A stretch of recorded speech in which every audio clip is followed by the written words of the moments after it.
ఏ blouse అయినా సరే కరెక్ట్గా ఫిట్టింగ్ రావాలంటే మనకు ఏ సైజుకి ఎంత షోల్డర్ ఇవ్వాలి, ఎంత చంక డౌన్ ఇవ్వాలి, చెస్ట్ ఎలా తెలుసుకోవాలి, ఆ చంక డౌన్ అనేది అంటే చంక రౌండ్ అనేది చెస్ట్కి మ్యాచ్ అవ్వాలండి. అప్పుడే ఫిట్టింగ్ అనేది బాగా వస్తుంది. అయితే మనం కుట్టేటప్పుడే ఫిట్టింగ్ అనేది ఈజీగా కుదిరిందా లేదా అని ఈజీగా తెలుసుకోవచ్చు. అది ఎలా అంటే మనకి స్ట్రైట్గా కుట్టొస్తుంది అనమాట. అంటే మనకి హ్యాండ్ లూజ్ దగ్గర నుంచి అదే విధంగా మనకి చంక లూజు, నడుము లూజు ఆ మూడు కూడా మ్యాక్సిమం 99% అయితే స్ట్రైట్గా వస్తాయి. అలా వచ్చిందంటే ఫిట్టింగ్ అనేది సూపర్గా వచ్చినట్టే. ఇది వచ్చేసి 34 సైజు స్టార్ నెక్ బ్లౌజ్ అండి.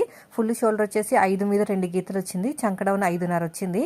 ఇక్కడ ఎల్ షేప్ దగ్గర 1.5కి మార్కింగ్ వేసుకుని చంక డౌన్లో సగానికి మార్కింగ్ వేసుకుని ఇలా నీట్గా కర్వ్ అనేది తీసుకుంటాను. అయితే ఇక్కడ షోల్డర్ కావాల్సిన ఖర్చు వదిలేసుకుని ఇక్కడ లైన్ వేసాం కదా, ఆర్మ్ లైన్, దాని గీత కింద నుంచి కొలుచుకోవాలి. మ్యాచ్ కాకపోతే మాత్రం మనం ఖచ్చితంగా కిందకి మీదకి అడ్జస్ట్మెంట్ చేసుకోవాలండి. నాకు మ్యాచ్ అయిపోయింది. ఈ బ్లౌజ్ ఫుల్ వీడియో చూడాలంటే